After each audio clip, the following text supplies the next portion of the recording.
Get to the chopper! I'll be back. What? It's not a tumor. What are you all What doing? is best in life? To crush me. your enemies? Yes. See them driven before you? And to hear the lamentation of the women? Yes. Oh my Hasta la gosh. vista, baby. Come with me if you want to live. What are you all doing? The Arnold quotes, from Total Recall. Famous. This is one of quotes my from- favorite action adventure movies. He doesn't say any of those things in this movie. He Okay, says Smarty stuff Pants, what does he like- say? He says stuff like, consider that a divorce, baby. That was a really, really bad accent.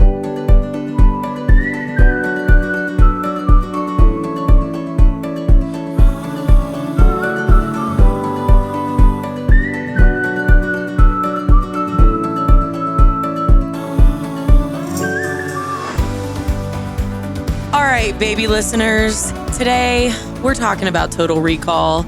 You guessed it, the Arnold Schwarzenegger film from 1990, the Colin Farrell film from 2012. Did you know that both of those were roughly, loosely, based on a short story by Philip K. Dick? The name of the short story, We Can Remember It For You Wholesale.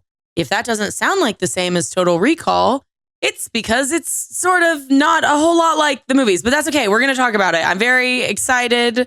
It'll be good. This is one of Mom's favorite films.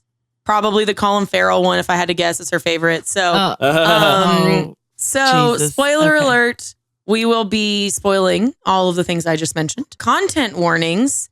There is a lot of swearing and some very bizarre sorts of sexual content in both of these films. And I think a little bit of swearing in the short story. So this is not one for the kiddos to listen to necessarily, but And I will be taking my top off. well, are there 3 breasts under it? Because Rebecca! that's what Spoilers. matters. Let's hope not. I already gave the spoiler alert. Okay. Good. So before we get started, our fun fact of the day is if you could live a double life completely separate from who you are right now, what would that life be? Well, I'm Josiah. You know me, brother, son of this space conquest. I've never seen you before in my life. Yeah, no. I have a video of you saying that I'm your best friend and you need to give me $1 million, actually. I think that I would throw caution to the wind and move to New York City and make it as a successful playwright and director and actor and songwriter all at once. And so what is stopping you from living that life? Because it's not like a life of crime or anything. Well, it's risky. I won't make it. That's so depressing. No, isn't a double life where you can do things without the risk of your single life? You leave depressing reality to wash away on the shores of your old self. Well, I mean, I don't have a depressing life. I love my life, but if I could have a double life, apart from being the wife and mom of this great secret agent, society or whatever, I think I would love to do the kind of stuff that Nick Cage does in National Treasure. Like, I would love to go and discover things. Now, of course, that means there would have to be hidden compartments and gadgets and whatnot. They exist somewhere. Yeah. But I would love to be able to extrapolate facts and other secrets out there. And, that's always fascinating to me. It's always been fascinating. So My double life would be, I'd like to live in the world of the Lord of the Rings kind of thing and, live in that kind of world. Okay, well, if I could live a double life, I was waffling between 2 different options. In one option, I would love to just live in Orlando and be an influencer that travels around to the theme parks all the time and just records that and posts about it, and that be my whole life. I think that could be really fun. And I think my other one would be going to live somewhere on the ocean and just learning to surf and just being just somebody who lives on the beach and that's it. Like I don't do anything with my life. I just am like a lazy surfer who makes just enough money to pay my rent, All right. Well, getting back to someone else's double life, the character of Douglas Quailed. Oh. I'm going to say Quailed because that makes more sense right this moment. We'll get Yeah, there. that's it. We'll get there. But instead of giving you a summary of the plot of Total Recall, we're just going to tell you what each of the different stories is about because we thought that would just be easier than trying to tell you what they have in common because they go differently. This is practically 3 different stories. It kind of is. So what is the short story about, the original one? In this version, Douglas Quayle, an average guy who lived a seemingly tedious life as a clerk, wants to escape his present situation, including his nagging wife, who doesn't seem to ever be satisfied with anything he ever does. So he's going to go and get a memory implant at a place called Recall Incorporated. He chooses a secret agent on Mars as his new persona, and they begin the procedure. But to the surprise of everyone, including Doug, it's revealed that his memory had already been tampered with and that he actually was a secret agent. In a final twist, we discover the actual fake memory was his dull life, put there to end his past as a dangerous government assassin. To avoid being put to death, Doug suggests they implant another false memory about his existence being the reason that a race of alien invaders hasn't attacked Earth. During this memory implant, it seems that the childhood dream of saving the Earth may have itself been reality as well. Ooh. Whoa. All that in less than an hour of audiobook time. Yes. Am I awake? Am I asleep? Yeah. Is this my life? No, I'm living somebody else's life? Can I have a different life? All Okay. the things. I think it's so funny. There are a few things that tell me it's from the Golden Age. One of them being that there was Interplan, the interplanetary police that kind of makes you think of Interpol, which kind of makes you think of the United Nations. I think a common theme in the Golden Age of sci-fi fantasy, well, sci-fi was that the United Nations would be a much bigger deal than it is in reality. It's like the future of the human race is everyone being on the same page. We'll all come together. And definitely individual nations will give away their power in the interest of Earth being ruled by one governing body. Yeah, you really thought that would happen? I found it fascinating that there were people back as far as in the 70s that wanted to make a film from this short story. And it went through several iterations and this didn't work and this production company got rights and then something fell apart. Finally, they come to the 1990 film. Again, this film had a number of plots and screenplays written that were a little odd. The final screenplay of the 1990 film that we know, and at least I love, picks up where the short story ends and continues on with Douglas Quaid. They changed his name to Quaid, was actually a government assassin and a secret agent after all. So that was true. He ends up on Mars. He fights the evil Cohagen alongside his love interest, Melina, and they free Martian citizens from oppression and unleash this ancient alien-made device that allows the people to leave their oxygen domes that they were living in and explore the planet's surface. So the first act of the film is beat for beat very similar to the beats of the short story. There's plenty to talk about with the 1990 film, but let's touch on the 2012 film starring Colin Farrell. I'm proud of you for not using air quotes the first time you said that. Well, yes, I didn't want to copy past Josiah from Planet of the Apes episode. But, that's good, because it's probably trademarked. Yeah. Now, do you all know Colin Farrell? I don't know him personally. I struggle to think of a more overrated actor than Colin Farrell. I mean, even Jake Gyllenhaal, I think, has his merits. Now, I really liked What is Colin happening Farrell. right now? Are we in a new year or a alternate universe where What he if thinks Colin- somebody's worse than Jake? Look, Colin Farrell, I liked him in The Banshees of Inisherin. He had his natural Irish accent, which I think helped. And it was a comedic role where he was kind of a dumb guy. But the 2012 film with Colin Farrell, this follows Doug in a Blade Runner-esque world. Doug's discovering his real abilities to fight against Cohagen and with Melina. However, in this film, it differs from the 1990 film, even though it's basically a remake. There's a lot of invented world building that's not in the 1990 film or the original short story. There are two factions that are left in the chemically war-torn globe.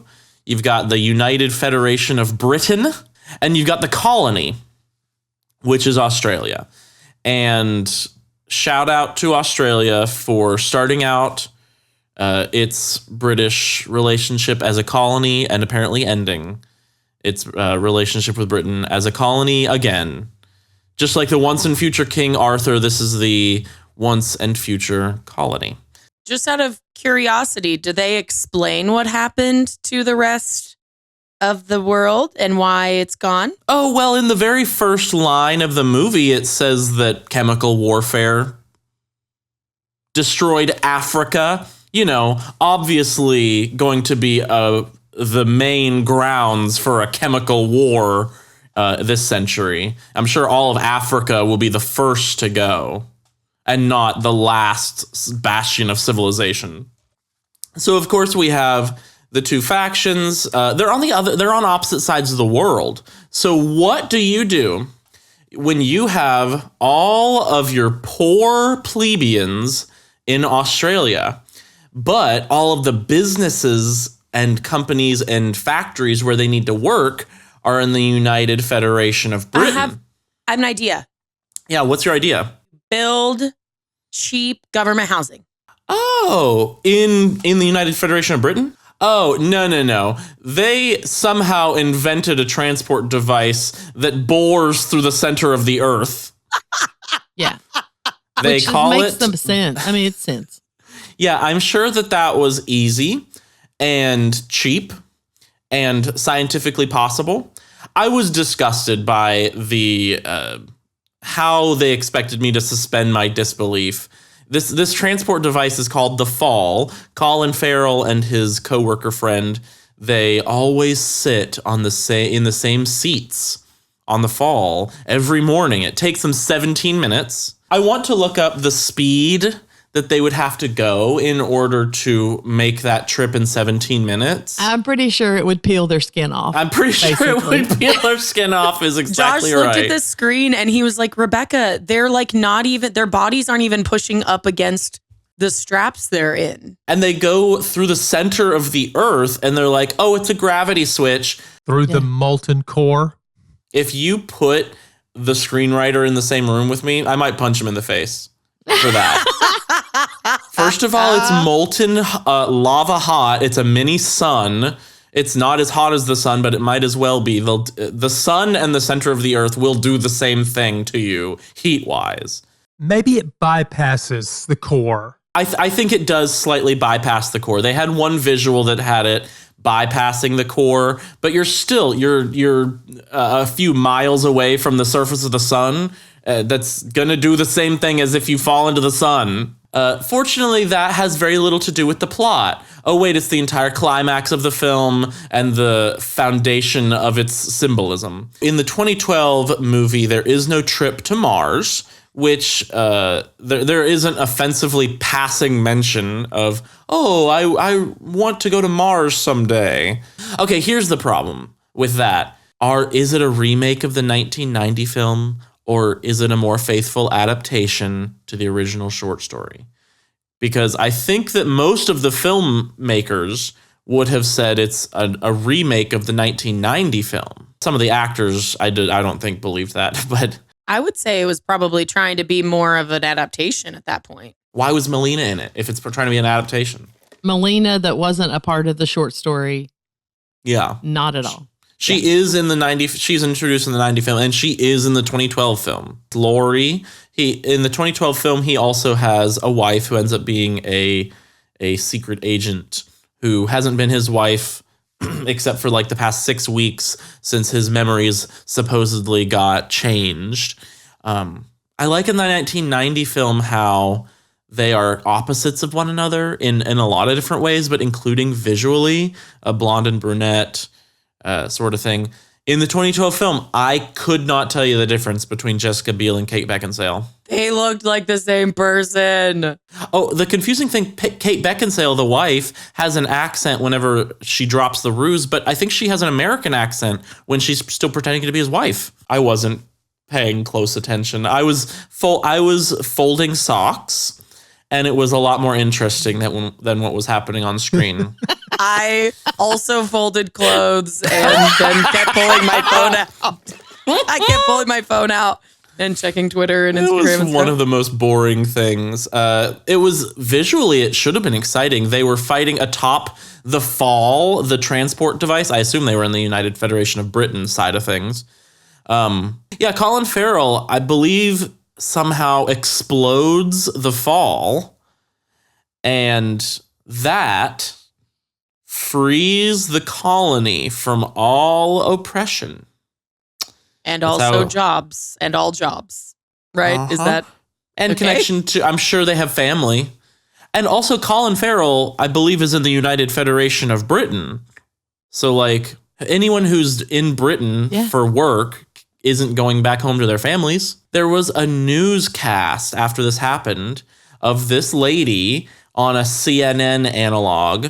She said, "And now the Fall, which has been a symbol of oppression, is destroyed." And I'm like, that's a newscast? Just to compare, this is supposed to be a parallel to Arnold Schwarzenegger magically terraforming Mars to be breathable. It is irreversible, and it solves the actual problem that Cohagen had control over people's air supplies. Yeah, exactly. And also, is there any guarantee that you're not going to send the explosion into the core and blow up the freaking Earth?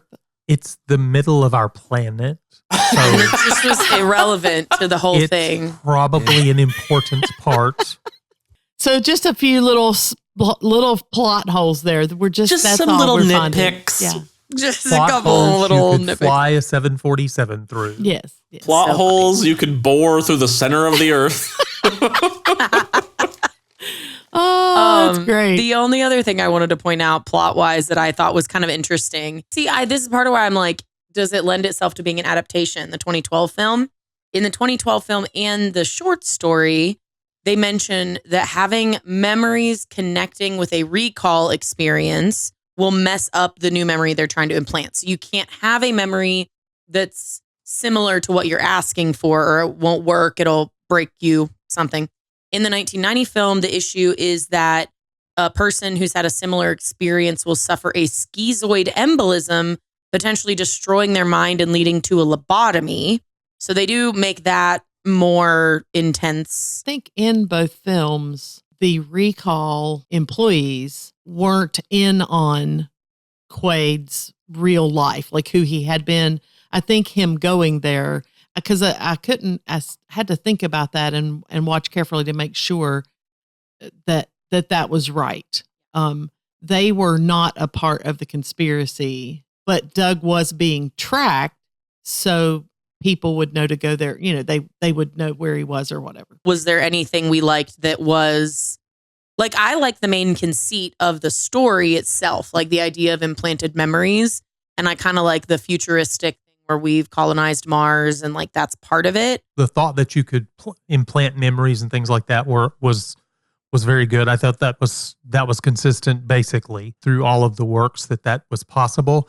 But I think in the 1990 film, there is a difference between what recall does to implant memories and what was done to Quaid, whatever, by the government organization that actually put a memory block on his mind and gave him a new personality.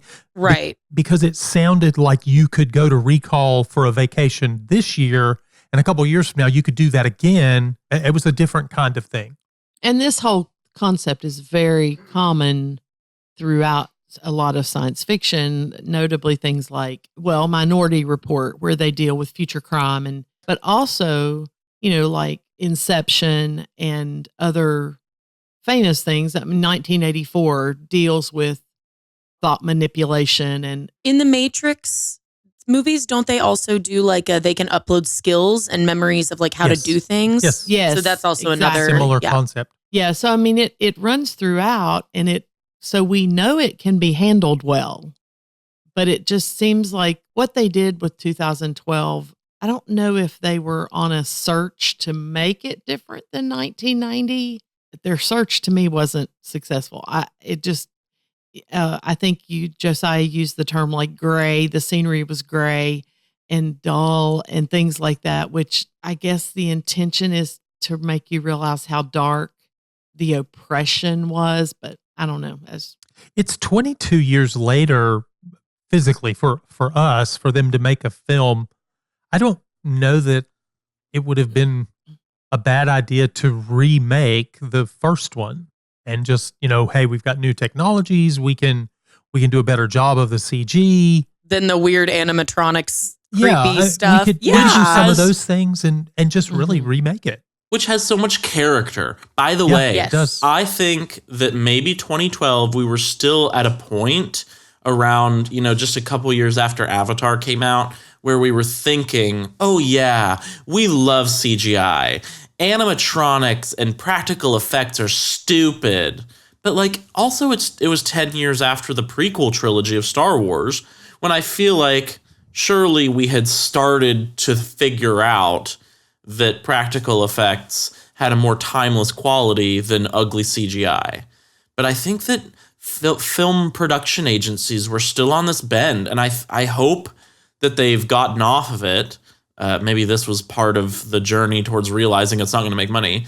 If we take away the practical sets and practical effects and practical costumes, then the audiences will be more impressed by a computer that can do anything doing this. I do want to say, in terms of the 1990 movie, I'm not big into 80s movies in general. I don't love, we've now watched this. We did the original Running Man film, and then I've also watched Predator and Alien versus Predator and Predator 2. And I watched the first Alien movie a couple years ago. I don't love 80s movies. I feel like I know this is random, but as a photographer, the lack of bokeh, where things behind you are blurry, I don't like that film style. It bothers me because it feels very it doesn't feel intimate. I don't know what it is about it. I don't feel like I connect with it as much. However, Josh and I were talking, and he's like, man, he's more, I would say, a fan of 80s films. And he made the point to say, he's like, man, these people were it's in 1990, but he said these people were innovating so much stuff and figuring out technology wise how to make this work. And he said, I know it's kind of gross, the one mutant that lives in the guy's stomach. I literally was eating. I had to look away because it's so nasty. And the way that Arnold's face blows up, they use these animatronic things, and the one where he pulls the thing out of his nose. Brain. Yeah. Yeah. And so in general, though, I think that the 1990 film did have a pretty strong set and vibe for what it was going for. I knew when he was on Mars, it was clear he was on Mars, and the people there were very distinct. And I thought that was really well done, which I think is another reason that I watched the 2012 film first. But honestly, just watching 1990, I was like, man, it just makes me wonder more why the 90 was, like you said, so gray. Well, it's a nothing burger. Yeah. That's what I meant. Sorry. Also, the 1990 film kind of was on a bridge technically, because they had, before that, it was so very common to use miniatures in your filming.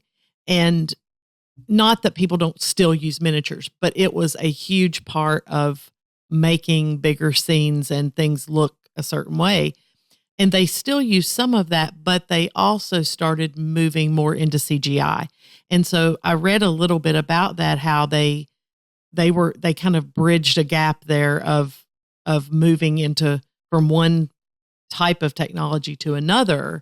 And so I wonder if that's why some of those over the top things, I wonder if that's why they were included, because they were experimenting, they were finding their way. And there were several tech companies in it, including Industrial Light and Magic.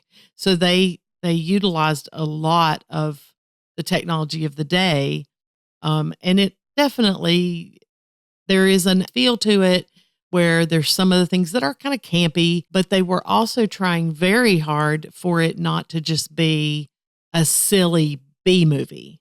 They did not want to go there. And I could see where with just a little bit of tweaking, it could have been full on MST3K fodder, So I will say about a little bit more about the short story and the films. In all three iterations, he wants to remember the Mars trip. Like there's dreams, and it seems so real to him. Like he really struggled with this. But then where they diverge is in 1990, the film takes place on the Martian surface. And in general, only Douglas's home and Recall, and then a couple of areas of the city are featured in the short story. So both 1990 and 2012 films, like then they just diverge completely in their settings. So whoever the brain children were of each one, I mean, I think we all agree that we liked the 1990 concept better. There's no way that they could have made the movie directly from the short story. There's not enough there. It would be a great project for a film producing class. You have to produce a 30-minute film, blah, blah, blah. It could have done that. They could have done that because in a 52-minute read, you could have come up with 30 minutes of a film.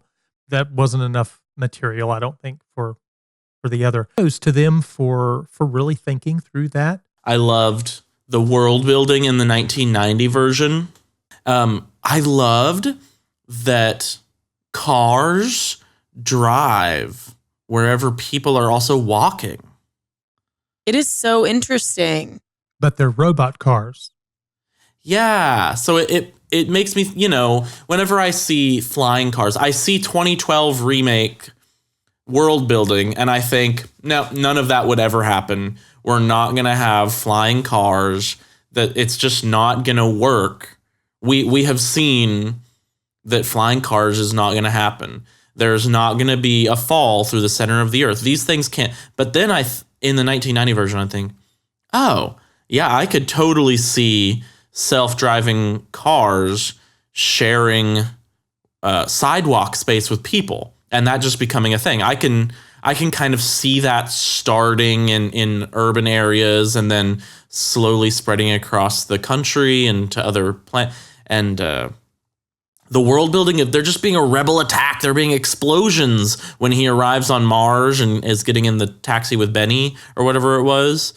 That's just like, yeah, that's just the violence that happens here. It's like, oh, this is a different place than Mars. This is clearly a place where scary stuff is happening. It heightens the odds. And the world building I loved that woman who has dwarfism and a machine gun up on the bar so counter. good. Yeah. I was laughing out loud. I'm like, Tinkerbell. that's I think just her so name's fun. Tinkerbell. Yep. That's just so fun.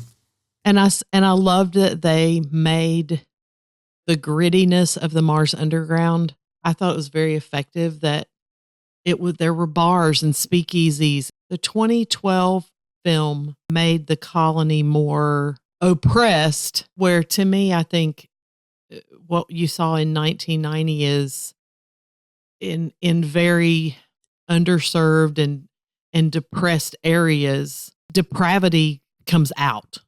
There's more depravity exposed and things like that.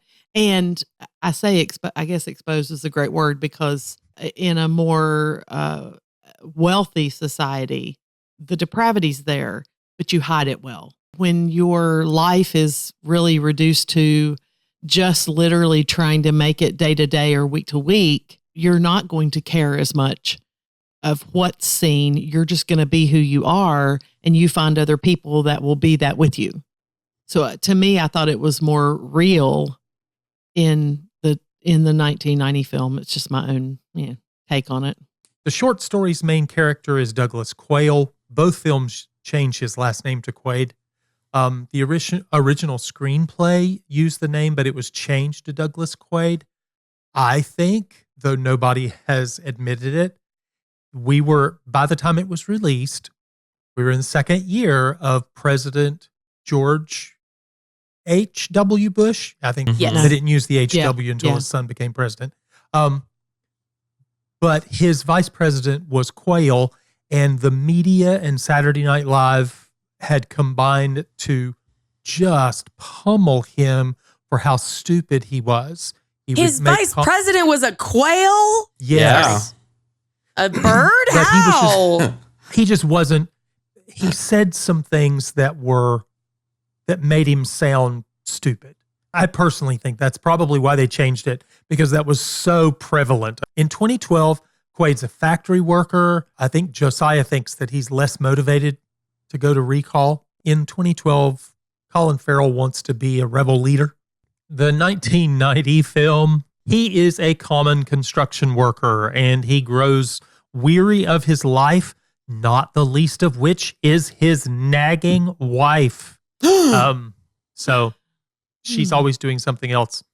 There was a lot of discussion about it. They wanted to take advantage of Arnold's girth and make Doug tougher. So it made more sense in the film for him to be able to fight. And they used that again in the 2012 film. That doesn't come up in the story at all. There's nothing there that indicates that he was large, muscular, or any of that kind of stuff. Wow. They literally, so he, in the 2012 version, Quaid is not a construction worker. He's a factory worker, another manual labor job to help him have some physical strength. He works on this, just why, as a scriptwriter, why? He works, he works on the police robots that are the primary device of the antagonist for the entire movie. And not once does he use his knowledge of being in charge of, or helping create them in the factory. He never once uses that knowledge to defeat them in the field. Until the last moment, he unfastens the things that cause the robot to fall apart when it's got him by the throat. That one time, right at the end. You were doing awesome. socks. I was folding socks. Compare that to Arnie ripping off Johnny Cab's head. So, I mean, I think Arnie's winning this battle. Enjoy your stay. Yeah. Enjoy your ride. You mentioned that he has a wife.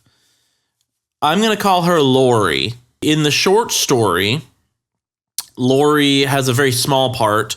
I believe, and correct me if I'm mistaken, that the wife in the short story, whenever Quayle comes to her and says, "Hey, I went to recall," she immediately divorces. She's like, that was so stupid. I can't believe you did that. I want nothing to do with you. I think she is the most naggy in the short story. Yeah. I think that is where she is the least likable. Yeah. And it's a small part, but it's... Well, okay, wait, hold on. Now that I'm thinking back to this, is she a fake wife in the short story? I don't think it Did ever they says clarify that. Because I was clarify thinking, that. as she was so naggy, I was like, okay, she's just there to stop him from going to recall or whatever. But now that I'm thinking about it, if she wasn't even really a fake wife, why was she so mean? She's just mean. It was so weird. Well, it's the 60s. You have a terrible job. I hate you being here. I'm so sorry that you bring home the money that keeps us in this terrible apartment. make Quayle more sympathetic, maybe. But in the films, both films, Laurie is a spy working for Cohaagen, pretending to be Quaid's wife for about the last 6 weeks to match up with his false memories that were supposedly implanted. The 2012 Laurie, she and Quaid love one another. Quayle despises her in the short story. In 1990, they have a cute, flirty, like they're mean to each other in a flirty way kind of relationship. But in the 2012 film, she's really good at acting like she truly loves him before revealing her treachery, that she's actually British. What treachery? Well, remember, this role for Sharon Stone wasn't her first role, but this role was the catalyst for her being chosen to be the vixen in Basic Instinct. Well, yeah, in the 1990 film, Sharon Stone plays Laurie, and she's kind of funny and nurturing. They are kind of mean to each other in a flirty way. Rebecca thinks she's sus and naggy and disgusting, and Rebecca hates women. In Quaid's... That sounds like me. Yep. In Quaid's invented recalled memories, unveiled reality, she ends up being married to Richter, who is a 1990 only character who is Cohaagen's lackey. And let's be real. In what universe, as Sheldon Cooper would remind us, would Sharon Stone be married to Richter? Never, ever. There's no connection, any chemistry between them. And I'm just like, they kiss and I go, oh my God, what? Why? I could imagine her being with Cohaagen, but yeah. And then what does it say about him giving her up to go live with Arnold Schwarzenegger in his 1990 body? I mean, come on. Yeah, that's a part of her spy job and he's fine with that. Yeah. In both films, the Laurie character uses sexual temptation to try to distract Doug. Just look at my body. Forget Mars. And Arnie sees that Richter's coming on the screen behind her while she's telling Arnie to tie her up and stuff. And Arnie says, "Clever girl." Yeah. Isn't that a cute little scene where she takes those straps and goes, "You can tie me up." I'm like, oh my God, Sharon, please stop. Yeah. The interesting part about the Laurie character, I'll tell on Dad. This character, like he said this, mentioned it a while ago, the 110-pound girl who can beat up all the guys and all the women and never dies is like, it's the same thing with the cute Asian chick in Die Hard, Live Free or Die Hard. She never gets hurt. But then in 1990, you notice like that character, it was like, I'm tired of you. And he shoots her in the head. To be fair, in the 1990 film, when she fought another woman, they were kind of evenly matched back and forth and back and forth. That made sense. Melina is not in the short story. She is in both of the films, though. Melina is his love interest from his real life, or maybe not his real life. His spy life. His spy life. So in the 1990 film, Melina's cover was that she's a prostitute in the underground of Mars. I want to say, I don't know that was her cover. I think that maybe she was an actual, I think she was a prostitute. Right. But like she and he met somehow that way. And then they like fell for each other. And then basically it seems like all the people in that, like the bar, the underground place with the other prostitutes were kind of like rebels in the resistance or whatever they call it. When Quaid/Hauser comes back to Mars and finds her, she's like very distrusting because he apparently like abandoned her and she doesn't really want him around at first and then kind of comes around and ends up supporting him.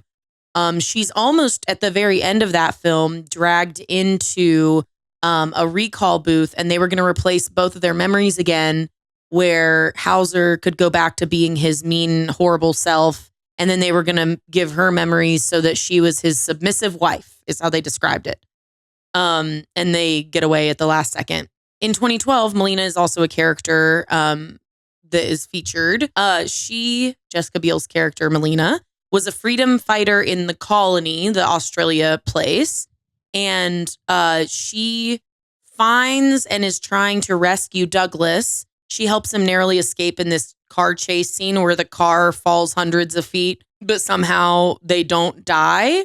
In that one, before they continue their mission to free the colony. Also, at the end of that car chase scene, it has to do with like the car was like magnetically on this thing way high up in the air and not on the streets. They turn off the magnetics and it like falls down to the ground, and they turn on the magnetics right before they're going to hit the ground so that it like crushes another car underneath of it without ever touching it. And then they like wreck and all this stuff. He reaches over and feels a pulse and shakes his head. And Josh goes, she's just now in the movie. Did they already kill her? And it looks like she's dead, but then she's not dead. Why would you check somebody's pulse and go, are you sad she's alive? What was that? Anyway, she's not in the short story, so there's nothing to compare her to there, but she's also the daughter of the leader of the resistance of Matthias. the colony, Matthias. You find out at the end of the film that she was Matthias's daughter, but the Melina in 1990 was not the daughter of Ketuo, who I don't think can reproduce based on what I can see. So anyway, I felt like Beale and Colin Farrell's like chemistry was good. So I felt like they connected. I had a harder time believing the connection between Schwarzenegger and the actress who played Melina in 1990. They did not seem like truly like they had chemistry to me. So that's like probably the one thing I would point towards the newer film that I thought worked a little bit better. But didn't you think that in the 2012 film, Colin Farrell had more chemistry with the one who was pretending to be his wife? No, Melina. I thought he had more chemistry with the one who pretended to be his wife. I thought they were more connected. That's the other one's hilarious. like, I don't really know you, and I'm not sure who. We've been working together for all this time, and okay, now I believe that we've been working together. And it's like, yeah, I don't believe it. Then we move on to the antagonist of the tale, Cohagen. Well, of the film tales, let's say that. He is not in the short story by name. However, there is a voice in Quayle's head that's unnamed and serves kind of a similar role to Cohagen, which the negotiating with Douglas and all that. So maybe that was kind of a springboard for the screenwriter to move on and make him this overlord or this great leader of the bad people. He is an oppressive government leader in both films. In 1990, he was friends with the triple agent Hauser, which is a big twist because part of the way they try to confuse Doug is, oh yeah, Hauser, you were actually my second in command. And then we put you into the group of underworld, the lower class people, and inserted you in there. So really, that's not true. This is true. It kind of gives him 3 or 4. That's a double memory. Yeah, double and triple change. memories, whatever. Then, and he has a reveal video of himself. Oh yeah, me and Cohagen, blah blah blah. In 2012, although Hauser's a triple agent, Cohagen isn't necessarily friends with him. It's kind of a same plot point, but let's be real, it's a little more boring.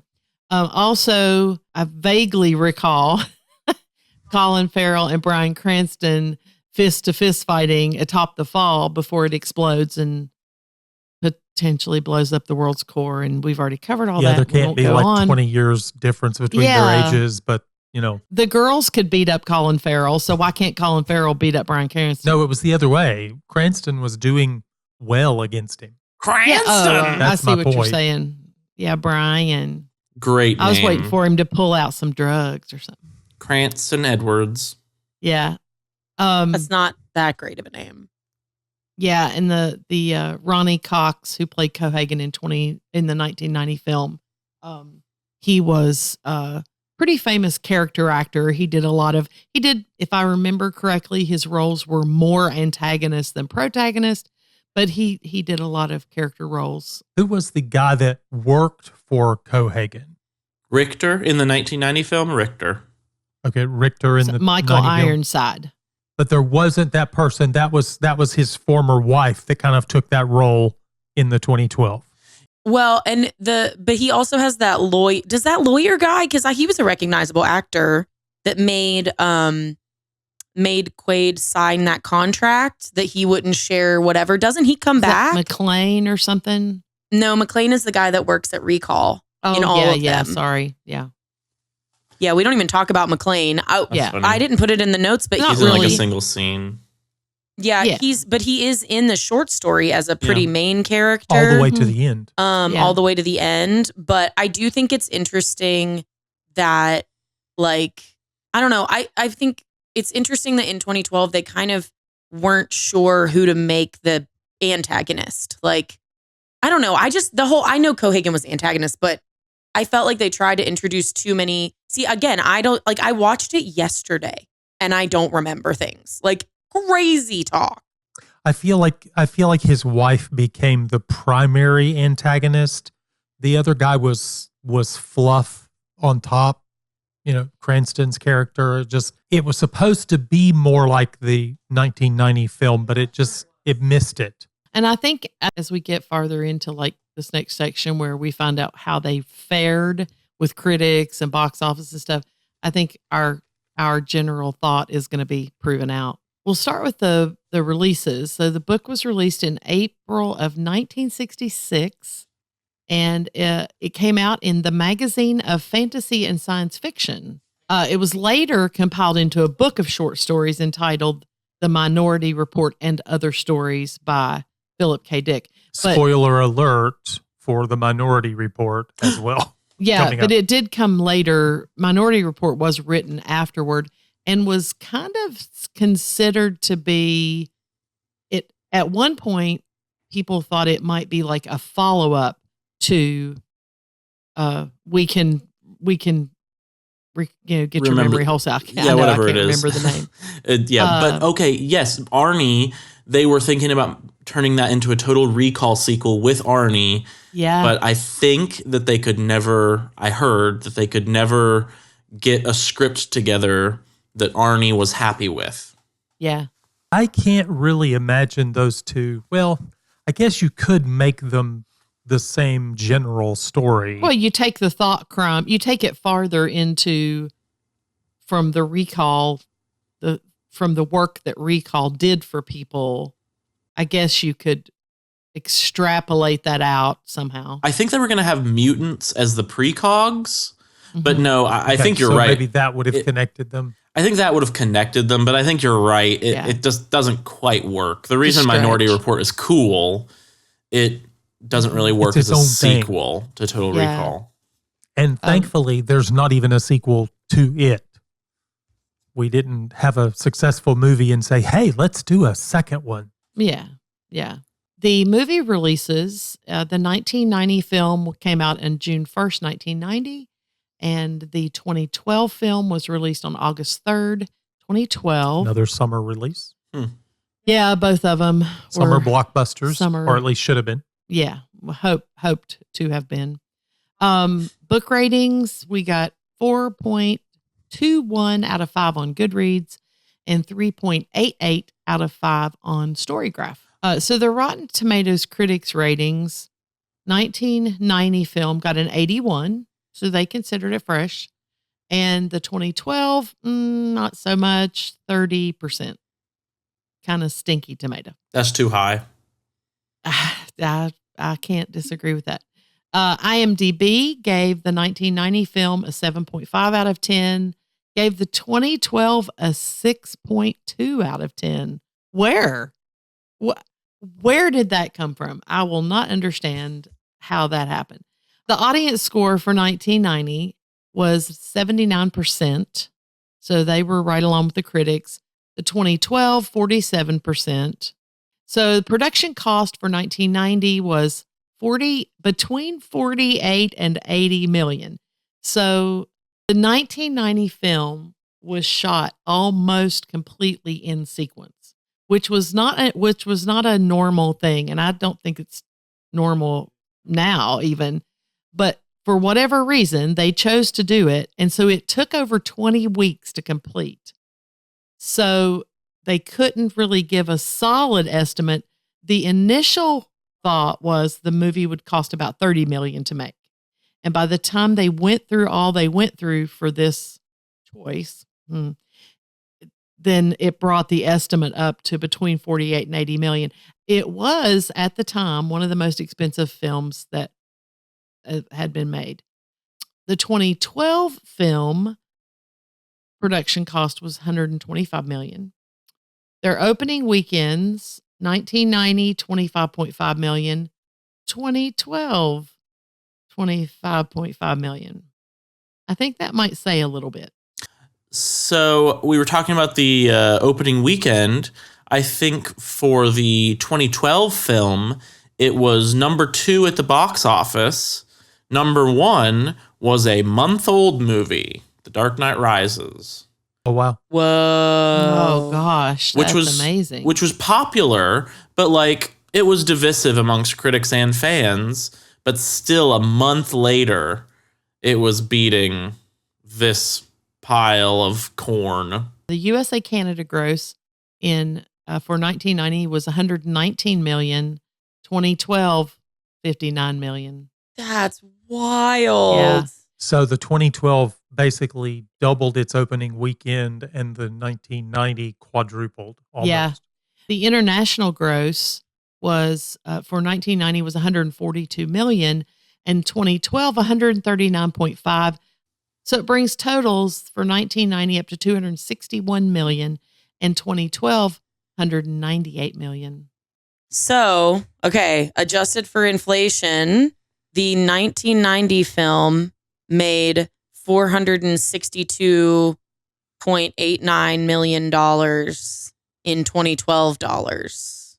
It made more than double what the 2012 film made when you adjust for inflation. That's crazy. When you don't adjust, it already made more. True. Yeah. Yeah. The ratings were a little different. The 1990 film got an R rating. The 2012 film was rated PG-13. The 1990 film was shot in the Mexico City location of Estudios Churubusco. It's one of the largest and oldest studios in Mexico, which is why I even made a note about it because I thought that was interesting. And then there were a lot of Mars exterior shots filmed at the Valley of Fire State Park in Overton, Nevada. And then the 2012 film was shot in Toronto at Pinewood Toronto Studios. Also had some scenes at the University of Toronto and several other locations around the city. So that's what we can find out about the particulars of films. So let's discuss a little more interesting trivia bits. I pulled a few things out. Yeah, I was thinking about, what was the intention with the 2012 remake? You got the 1990 film. It was an adaptation from Dick's short story. It's kind of a loose adaptation. It follows along for the first act or two, but the ending of the film was completely invented. It was licensed by Carol Co. to do so. But the 2012 remake it's much more of a remake of the 1990 film. I don't think there was a mention of Philip K. Dick's short story in the credits, for instance. That's actually really weird. Yeah. Jessica Biel, who played Melina, the good girl, not the bad girl, she stated in an interview, I don't think she was supposed to say this, but she stated in an interview that the movie was more of an adaptation of the short story, more implying pretty heavily that it was more faithful to the short story than the 1990 film. Even though Biel's character does not appear in the original short story, only in the 1990 film. Now, Colin Farrell, he must have known that wasn't true. Did he co-produce it? I feel like he could. I don't remember. It's possible. He must have known that wasn't true, but he went along with it and kind of parroted Biel's comment in a later interview. Oh my goodness. Well, 7 years later, 2019, there's a GQ article with Arnold Schwarzenegger. He mocked the 2012 film, saying, "Someone tried to do a remake of Total Recall. How stupid is that to do?" Good accent. Good accent. Thank That you. was good. He expressed interest in reprising the role a few years before the remake came out, but he was turned down after Farrell was handpicked. What a great casting director choice. Jessica Biel, who we just again clarified because the two brunettes look so similar in the 2012 film. She was the good girl Melina. She was nominated for a Worst Supporting Actress Razzie for her portrayal of Melina. Aww. Honestly, I liked her. Like, if I had to say I liked any of them, I was okay with her. I liked the look of her. I liked the way they kind of set her character up. I didn't really like any of them, but if I had to pick somebody. When I think of Melina, I think of her shedding a tear in that tense Mexican standoff scene that was stupid and it went on for too long.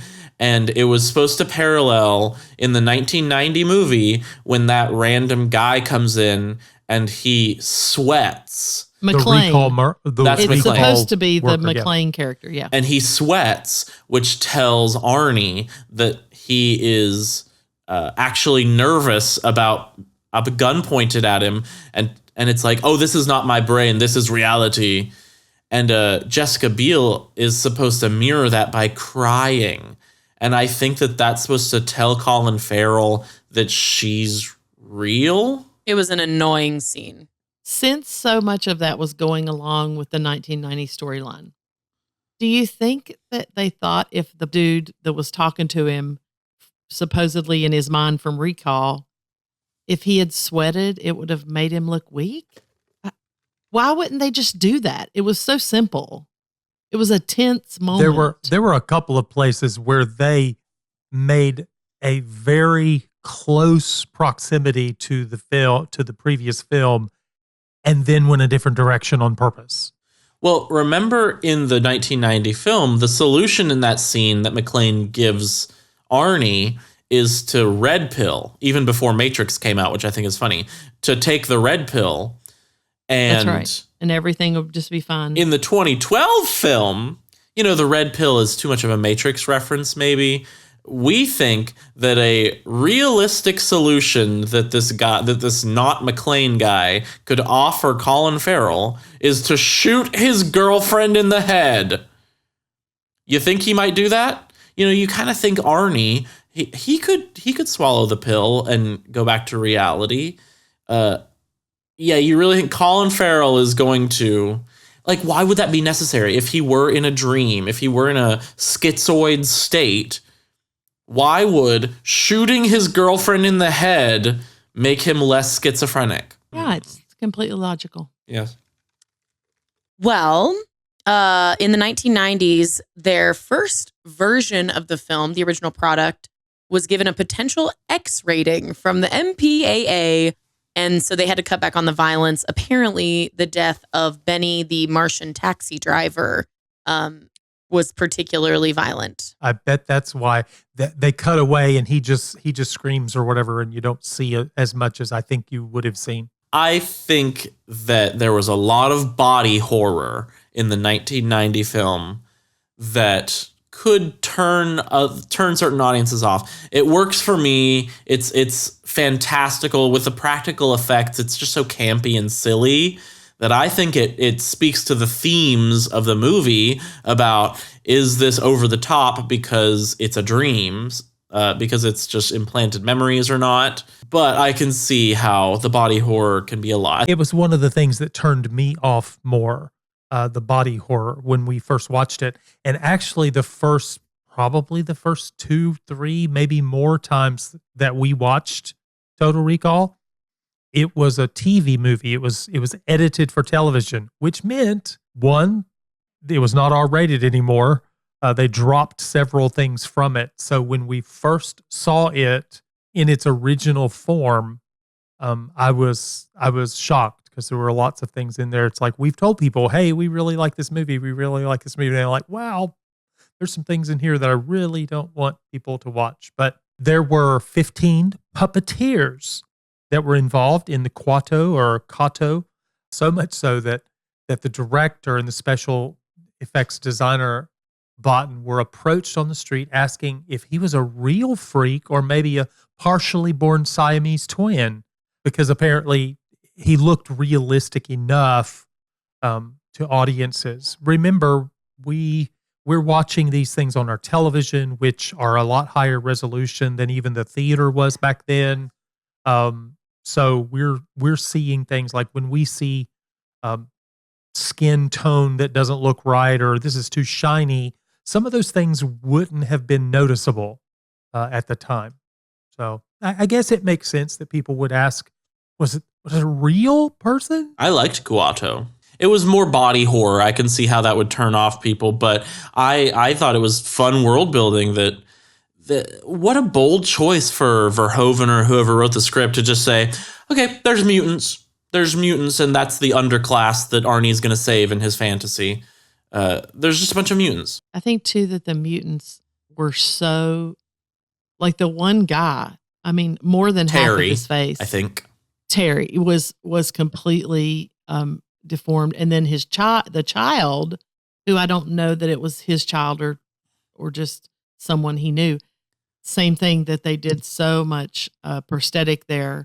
And I agree with you. I think the concept that Hauser would care and risk his life for this, I thought that made it like even more touching and stuff like that. During filming in 1990, there were a bunch of illnesses and injuries, and we come across this in a lot of stuff, don't we? Huge problem with stomach, a virus or stomach illness, and food poisoning for most of the group, except for Schwarzenegger and Shusett, who was a producer. Schwarzenegger had his food brought in from the States because he had a bad experience filming Predator in 1987 and remembered it and did not want to repeat it. And I think Shusett did similar, but was just incredibly careful with the food he ate. And another issue they had was like Michael Ironside cracked his sternum. There were several like bruises, abrasions, and cuts and stuff where I know Schwarzenegger in particular, I think either he broke a finger or nearly did in some of the stunts and stuff like that. But also, and this kind of reminds me of our Wizard of Oz episode, the actress who portrayed the three-breasted prostitute accepted the role or went out for the role as a joke with her friends. Like she had no idea, or she didn't really expect to get the role. And then when they did this, the prosthetic was from her neck all the way to her waist. So you're not seeing her body at all. But the times that every time she had to open that shirt up and be exposed, she had to fight off tears because she was embarrassed. Oh, gosh. I was like, okay. I mean, she kept the role. She could have declined, right? And said, maybe I don't want to do it. I don't know. I don't know how all that works. I get the impression that one of the most important things for an actor is to be working. Yeah. I guess. When you get Yeah. to be big enough that you can really make choices, you may be able to make more choices. But that's unfortunately, that's also why a lot of young people are like, yeah, I don't want to compromise everything that I'm about. So yeah, it's not worth it. Yeah. And I think too, this reminds me, I keep trying to tell myself, these are real people that are acting. And even if it's not a good movie, to come back and look at what happened behind the scenes and that they had to deal with all these things that, food prep and blah, whatever. Seeing Michael Ironside on the phone repeatedly between takes, Arnold Schwarzenegger discovered that he was calling his sister who was dealing with cancer. Schwarzenegger arranged a phone call with the sister and spent hours talking to her about exercise and good dietary choices. Many were touched by his kindness and concern for her. Well, do you guys want to do final verdicts and what you thought? Let's give a rating to each of the three things. I'll just go first. I think the short story, it's hard to rate a short story because like Josiah said, it's just a conceit. Like there's so little to it. You can't flesh out much, but I would say for what it was, I would give it like a 9 out of 10. Like it was good. It was weird enough to be interesting. The conceit was unique, especially at the time, I would say. So I think in general, it was great for what it is. It's not really something I'm going to read again. I don't know that I would really go back to a short story unless it was for something like this where we're reviewing the film. The 1990 film, I would say is probably like, it's hard because my personal feelings about it are like the 80 for me, like the vibe and the way that they do the practical effects is so gross that it's just not my personal taste. But I would say, again, for what it is, probably an 8 out of 10. Like, it was pretty fantastic. They tried things. They took risks. Like, they really made it work. And it was obviously very iconic. It was something that, it's a movie people still watch, which I think anything that's from the 80s and 90s, you know, we're at a point where if people are still watching these on a regular basis, it says a lot about the value of the film. 2012, like, I don't know, 2 out of 10. I literally couldn't stay focused on it for more than 5 minutes at a time. Like, it was, Colin Farrell was very, again, it reminds me of the guy that was reviewing the Avatar movie, but it's like generic protagonist. Like, it didn't feel like any of the world building was thought out. It was so gray that it was uninteresting to look at. The female actresses looked too similar. The bad guys weren't interesting at all. I just think it was a total miss. So I would agree, like the bad Rotten Tomatoes rating was pretty on the nose. So I definitely will watch the 1990 movie again, if anything, because I know Mom likes to put it on occasionally. And so I'll probably watch that again. I cannot ever imagine wanting to watch the 2012 version again. So that is my final verdict. The movie was definitely better, and the 1990 movie was better. I know I rated the short story a 9 and the movie an 8, so like take that with a grain of salt. But I would say the movie was in 1990 was better because it gave you a full story rather than just a quick like conceit that, you know, in a few dozen pages. Well, I can go next. I land pretty close to where Rebecca was. I think that the short story was an interesting idea, a thought, because that's about as long as it was really, is a thought of what if, and I would probably give it a 7.5. Not only is it not something I would rush back to, it's not something that I listened to and thought, wow, this is really neat. I listened to it and thought, okay, I get it. So I'd probably give it a 7.5. I would give the original 90 film, I'd probably give it an 8. It is not one of my favorite films to watch. I do watch it with my wife, but sometimes it gets just, it's a little too much for me. We watched it the same way that Josiah did. We listened to the story, watched the newer film, and then watched the older one. I thought I wasn't going to like the older film as much because I thought, well, now it'll be even that much older. I'll have that much more problem with it. And actually, I liked it better now that they've done the new film. So I would give the 1990 film an 8. The 2012 film, I'll give it a 5, and here's the reason I give it a 5. It had some interesting concepts in it. I thought they did an excellent job with the robots. The robot tech was extremely believable.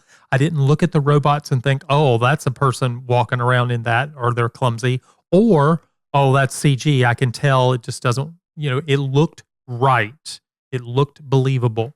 The other thing that I liked about the tech was the vehicles, the mag vehicles riding on the top side and on the bottom side of a road. I thought, just like Josiah, that tech is way too expensive. No city could ever adopt it. It would never be developed. However, it was a fascinating concept for me. And I thought it was done really well. What happens if you can raise the streets off of the bottom of the city? They do a lot of that same kind of thing in Blade Runner. So that's always an interesting concept. What happens down below and all that. But I would give that a 5. But just because there were some things in it that I thought were really good concepts, but it was too dark, visually dark. It just was uninteresting. The palette was poor, which is really strange because I loved The Matrix, and The Matrix palette is green. It is a green film, but it is on purpose, and it feels like it's necessary to the story. In this case, it just feels like they just wouldn't turn the lights on, and nobody wanted to pay for paint that wasn't gray or brown. So that's my verdict. It's, not one of my favorites, but it was good for what it was, especially the 90 film. The 1990 film stands out more than I expected it to. I loved the 1990 film more than I thought I would. I thought it would be a campy, silly little this or that, but I need to rewatch the first 2 Terminators, but it might be my favorite Arnold Schwarzenegger film after seeing it this week. The world building. High praise. The world building is rich. Mm-hmm. The conceit, the idea of the film, the theme at the foundation of this story is an interesting one. To think, what is the present? What is the past? But our memories of it. It's like, yep, that's a hard truth. That's a hard but true truth to swallow that I think is an interesting thing to think about. I think that the 1990 film does a great job of throwing caution to the wind. It's just like, it's indulgent. Like, look at all this body horror, look at all this sexuality, the language, the action, but also the fantastical story of him becoming a hero for the Martians and mutants, using alien technology to terraform Mars. And all of it works because there's a chance it could be all an invented reality.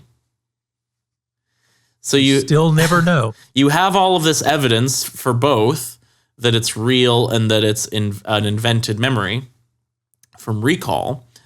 You have all of this, you have all of that. And at the end of the day, because you don't know, if you ever think there's a plot hole or a overly convenient story beat, something is like, oh, really? Is that how are we really going to end the movie with a Hollywood kiss? All of these very cliche things. Okay, Arnold Schwarzenegger is a cartoon of a human being. And more than any other part he's ever played, this is where a cartoon character belongs. In a reality that might not be reality. So the original short story was interesting. It was short. I would have liked, it's fine. It's good. It's great for what it is. A little short story. I bet it did really well in the magazine, being like, I bet it stood out. Very interesting concept. Its actual plot was freaky. The idea that if it's similar in that we don't know if it's real or invented memory by recall, but the reality they propose at first is like the secret agent thing. You assassinated someone on Mars or something like that. Then the second reality that is proposed that ends the short story is that little mice aliens they met Quail And they said, yeah, we're not going to destroy humanity because he seems like a good guy. So as long as he's alive, we won't destroy humanity. So you better make sure he doesn't die. Like, wow, that's what we're ending with no explanation. Okay, the 60s were wild, man. So I would give I think that it's things like that, Dad, where it's a short story I understand, but there's a lot of important stuff that's just breezed on by, which I get it, but also we could probably make another pass at it. So I'm going to give, the short story strong 8.5. Let's say 8.5 for what it is. The 1990 film, I think, is the best of the three. Going with a solid 9.5. This is a great film. It was so fun and indulgent, and I personally agree with what seems to be the conclusion of the movie. And not many stories like this do. So I remember Mr. Robot had a similar ending, but it had a different conclusion as to what its themes meant. I won't spoil Mr. Robot, but for Total Recall, I felt like, is it a dream or is it reality? Either, as long as I'm here, I'm going to live as though this is my reality. And that's kind of what I believe is the correct answer. What I think is that if you have memories implanted into you, that's your reality. What is truth but your experiences and your memories? The 2012 remake is pretty explicitly reality in most ways, except in the director's cut, they have that ending where they basically, the Colin Farrell and Jessica Biel seem to notice things that counter-indicate reality, and then they kind of smile and laugh about it and just decide to stay in the reality. So, technically it has the same ending, the same philosophical ending, but it can't save it. Also, I thought it was a little too explicit that the recall drug seemed to hit Colin Farrell's veins the instant that everything started going to crap.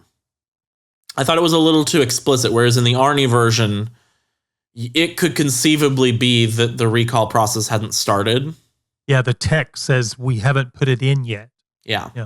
And John Cho in the 2012 remake says, take that out before it takes effect. Pull that out before it takes effect. But we've already watched it. But we've watched it, exactly. So that was interesting back before I really understood it was a bad movie. I think I'm going to give it a 3 out of 10. So I'll wrap us up. I really appreciate us doing this. It is one of my favorite action adventure films.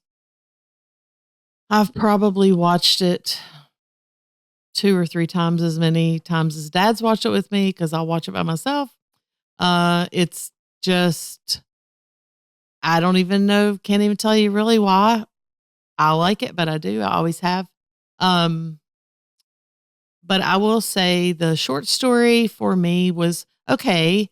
It was kind of like an unfinished chord. I really wanted to have more resolution. And I did listen on into the next chapter of the audiobook and went, wait.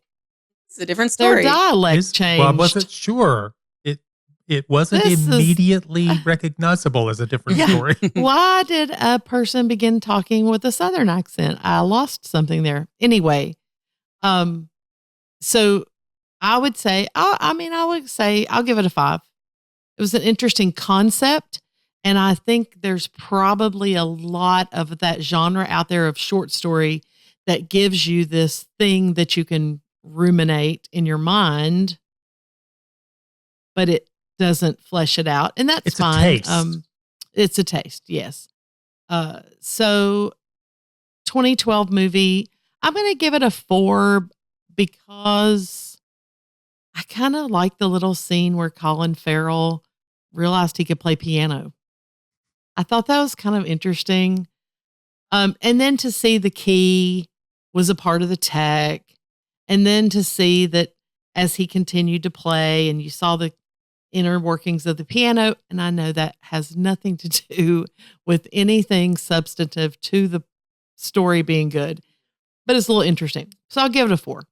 I'll give the 1990 film, I'm going to give it 9.5 out of 10 because I love it. I couldn't even go to all the links that you all have with describing it. The specifics, I just like it. I did also note after we'd seen the 2012 and went back to the 90, as gray as the 2012 film was, the 1990 film made a huge deal about Mars being red. There was so much red in so many of the scenes. They tinted stuff. And I thought that was specifically interesting. And maybe because of things like The Matrix, where you just notice that prevalent, that prevailing thing that they want you to get, that this is supposed to kind of temper your thought about this. So yeah, that would be my thing. That definitely the 90 film's going to get the top bill for me. And then I also just want to say, in our church world, I would say I'm going to take a moment of personal privilege to say this is the last episode we'll film where I haven't been married for 4 decades. Whoa. That's pretty And cool. on this day, 40 years ago, my husband was still my fiance. And we were trying to think about and even begin to imagine what married life would be. And it was a wonderful time. And I've had a wonderful life and still And whether we would continue to have have one. children, how quickly. Yeah. That's me. So, yeah. That's me too. Well, I think that brings us to the end of the episode with such a sweet conclusion. If you enjoyed listening, please leave a 5-star rating or review on your preferred podcast listening or YouTube watching. I guess on YouTube it's a thumbs up or a thumbs down. Comment or something. And make sure that you're subscribed to us. You can also find us on Patreon if you'd like to support the show. You can subscribe for free for updates on new episodes, etc. We also have some cool tiers for premium members that you can check out, including a Discord. And you can find us on social media. We are at Book is Better Pod on all the major networks that matter. And you can use that or Discord to send us feedback, request new episodes, or just, hang out with us, the cool family with parents who've been married 40 years. And it's beautiful. And until next time, I'll be back. And if it's not reality, kiss me before I wake up.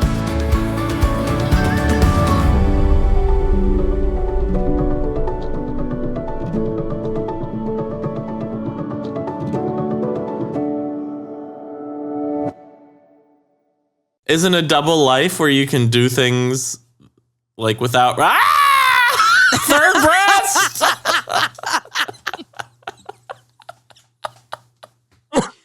Sorry, I had to get a tissue.